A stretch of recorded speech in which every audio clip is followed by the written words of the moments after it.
Buongiorno, good morning. We are driving now in Sardinia. We took the ferry this morning from Ajaccio and from Bonifacio, and soon we will approach to our first stop in Sardinia. We're in the northern part. It's called Castelsardo. We'll show you the road. It's beautiful.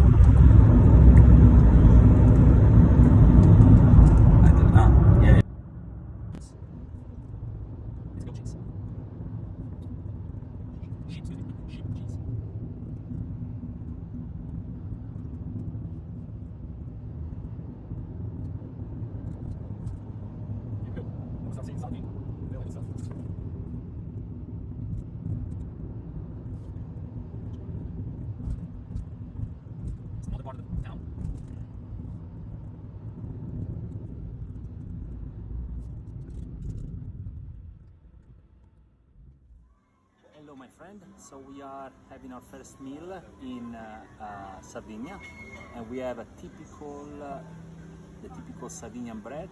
They call pane carasau, which is a bread that they don't put yeast so it doesn't rise and it can last longer. Of course, in the moment that you want to eat, you have to wet it with oil or water.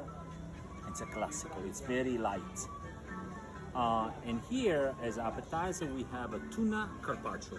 Tuna, it's one of the most important dish in the Sardinian cuisine. They have a variety of tuna, but the red tuna is the most frequent off the coast of Sardinia. So we are really looking for this, and after that we have a spaghetti with bottarga. We'll tell you more. One more delicious dish from Sardinia is the classical spaghetti with bottarga. What's bottarga? Bottarga is dry fish eggs. Then they toast it and then they shred it over your pasta. You can see some parsley, of course some local olive oil. It's super simple. They sell everywhere. The bottarga, if you want, you can toast it, or you can just do it untoasted. So looks delicious. We still have the bread carasau and more handmade bread. We're gonna use it to finish the olive oil that we're gonna have left in a plate. So spaghetti with bottarga. Good morning, buongiorno. My friends, we are in Sardinia. We are on the inland. We're about 1 hour and a half from the coastline. Right behind me, we have one of the most biggest and well-preserved Nuraghe. What's Nuraghe? Nuraghe, it's a construction of prehistoric construction that is dated between 2000 and 1000 years BC. There is over 7,000 of this Nuraghe in Sardinia. Some, of course, are smaller than this one. What they used to be, well, the archaeologists not sure. That could be the residence of a landlord, or a military post, or a religious temple. So we're not sure about this because it dates so far in the time. We're gonna walk around. If you want to see the structures of the Nuraghe, first of all, the word Nuraghe, the etymology of the word comes from Nur, which apparently means stone, and we are talking. There are connections in between Sardinia and Spain, especially the Basque area. The general layout, the typical Nuraghe, is situated in an area where previously prehistoric Sardinia culture has been settled. So the structure's walls consist in 3 components: an outer layer, a lower layers that consist of rubble, masonry, while the upper layer tend to be of ashlar masonry, and an inner layer made of a smaller stone to form a corbelled dome, like a bullet shaped. So the entrance usually leads into a corridor of whose sides are often open niches that leads to the round chambers. A spiraled stone stairs leading to the upper floor or to a terrace sometimes was built within the thick walls, and it was illuminated by embrasures. The Nuraghe towers, that's how we call them, might have as much as 3 corbel chambers, one on top and one on top of the other. In the complex, the Nuraghe's corridors were often present, sometimes corbelled, such as this one we are looking. We are in Sant Antine, that's the location.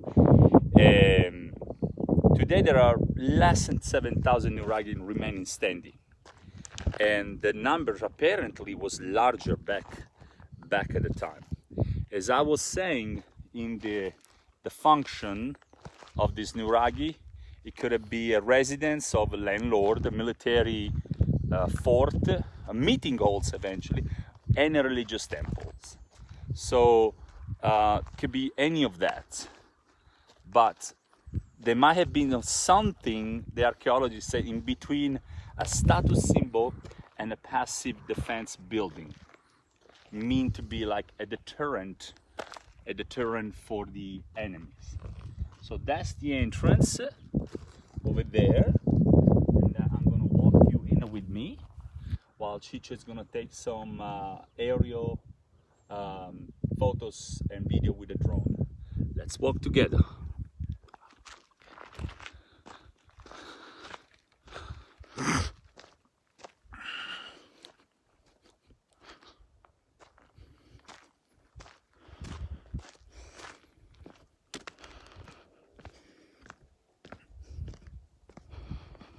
See the other towers surrounding the main structures.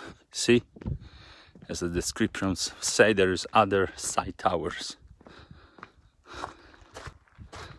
There you go.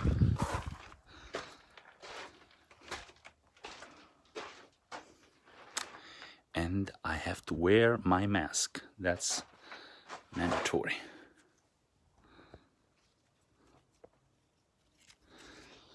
Wearing my mask, sorry guys. Be quick. There we are.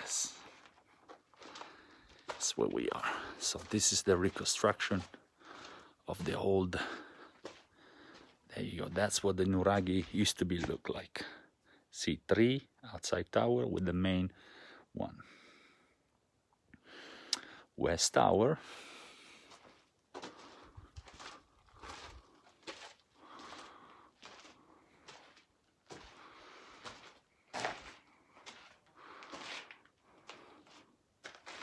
And the corridor.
My assistant is flying the drone, so we're gonna have a video, aerial video, which should be very cool. Get off my mask. You know him. There you go. The was a sign that was mandatory wear the mask inside. Getting my mask off. I'm outside now. And yeah, I hope you enjoy the video of the Nuraghe.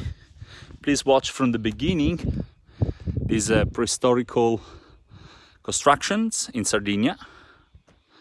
2000 year BC. We are in one of the best preserved. Oh, see, you can go all the way up to the tower. I guess I missed the steps, but the stairs.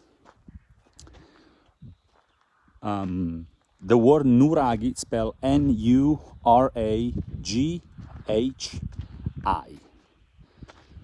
So we are in Sant Antine, but 1.5 hours from the coast, west coast of Sardinia.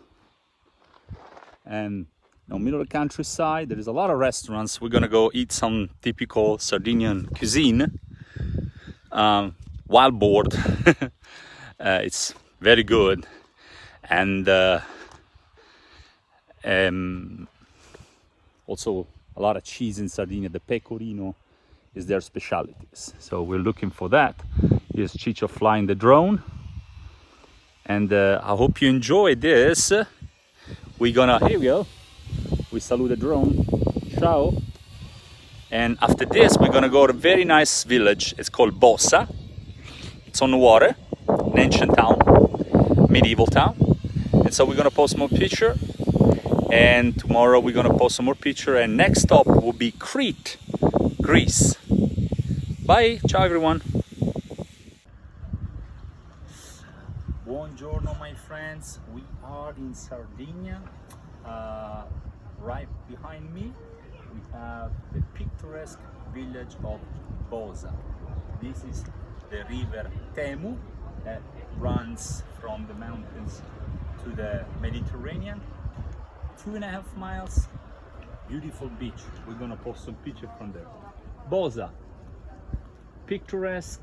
Why? You see all those houses in the second line, all colorful. It's dominated by the fortress built by the Genoese in the 1200. The bridge, the cathedral over there, built in the late 1300, and the interior are Baroque, Genoese Baroque. It's a fisherman town historically, but it's been of good importance because it runs at the end of this valley.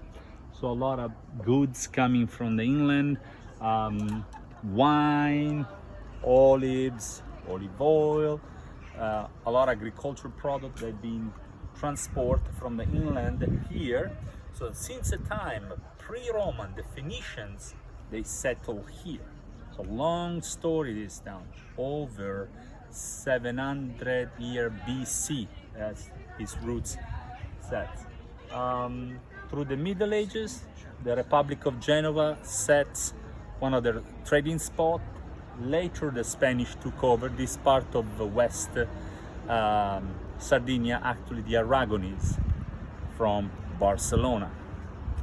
And and after that, passed under the rule of the Kingdom of Piedmont, together with Corsica. Anyway, hope we took some fantastic photos. We walked through the alleys. They're very narrow, but you know, very colorful, with a lot of shade, thankfully, and a lot of nice bougainville and flowers. We ate here, it was really nice, and now we drive 10 minutes and we're gonna go swim in clear water. Ciao from Sardinia. Buongiorno, my friend. We are in Sardinia. We are in the Bay of Alghero. The city behind me is Alghero, one of the most picturesque and important city of the coastline of Sardinia. We are the northwest point of Sardinia. Behind me, the imperious wall of Alghero, built by the Spanish, the Catalan, the Kingdom of Aragon in the 15th century. same kingdom that ruled the island of Mallorca. We're not, in fact, too far from the island of Mallorca, Spanish, of course. Briefly, history about the area. Of course, there was a pre-Roman local population here, the Sardinians, that's how the Roman called them. Eventually, the Phoenicians, which was a population of merchants, have a base here for their trade. They originally from Lebanon. The Romans took over. Sardinia was the second province of the Roman Empire after Sicily. The second province was Sardinia and Corsica. The city became really important in the Middle Ages between the 10th and the 11th century AD, when the Genoese, the Republic of Genoa, a strong maritime power, put his foot here, and it became really important to control the routes that were going between Genoa and Northern Africa for trade. And so the first fortification that we have were based in 11th century. Eventually, the Genoese, they worked together with the king of Aragon around the 12th century to free the island of Mallorca from the Moorish. All the coastline was targeted by the Moorish between the 9th and the 12th century. So there is a lot of fortification, a lot of watchtower all along the coast. We took a lot of pictures. In fact, it's beautiful here. Go on the beaches, and at the end of each bay there is always a watchtower built by the Genoese around the 12th century. Eventually the Spanish, they in the 14th century, they took over the Genoese, and the King Peter of Aragon sent some colonizers, or some colonists, excuse me, from Valencia, from Barcelona, and from the island of Mallorca. So this became actually a Spanish settlement. Still nowadays, today Alghero has 45,000 people population. Still, the Catalan, which is a language, specific language spoken in the region of Catalonia, which is Barcelona, it's spoken by 28% of the locals. So from generation to generation, they pass through, and so you can walk in the street and they speak Catalonian, which is pretty much a mix in between Spanish and French with some Genoese influence. So we understand quite a bit because it's a Romance language anyway. Of course, the dialect, the Sardinian dialect of the area, is strongly influenced by this. So we can see a lot of words that remind you Spanish. What else to say? Now we're gonna walk inside this beautiful town. The medieval core, 14th, 15th century, is quite well preserved, although the city was bombed during the Second World War, but it was rebuilt. There's a lovely streets, a lot of restaurants. The quality of the food is fantastic. They have a great fish dish, but also the inland compensates to great product to their cuisine. They have a fantastic wine called Cannonau. And end of the story, after the Spanish domination until 1720, when there was the succession of war at the Spanish kingdom, eventually the Habsburg lost, and the Sardinia went to the Savoy, House of Savoy, which was the Kingdom of Piedmont, and it was on his part of the dominion of the Kingdom of Piedmont until the unification of Italy, which was 1860. So those are the walls. You can see it reinforced in the 15th century because they were to defend the city from the Turkish attack. Now we're gonna go inside. The marina has a lot of yachts, and if you continue toward north in that way, there is a very nice pedestrian walk with a lot of palm trees. You can see that it starts from here and it goes for over a mile. When this marina ends, there is actually a sandy beach, so it's very nice. It's very nice. It's a good base, in my opinion, Alghero. to spend 4 days, 3 or 4 days, and see a lot of things. You can see beautiful clear water beaches, north and south. Castelsardo, it's another medieval town. We went visit and we post some video. Also the city of Bosa, another medieval village about 50 minutes south, where right at the exit of the river. And the Nuraghe, these prehistorical archaeological sites dated 2000 years BC.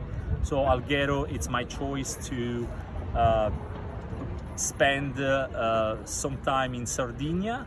It offers us all. And big surprise about the coral. We're gonna talk about the coral when we're inside the city, because there is a lot to know. Ciao. Buongiorno, my friend. We are continuing to discover Alghero, and now we are filming right in front of the Torre di San Giovanni, San John, the Tower of St. John, built in the 15th century.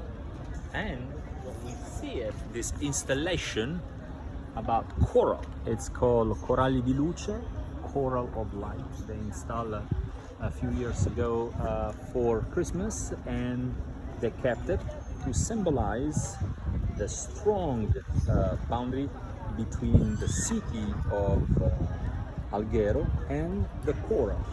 So here in Alghero we have a long history of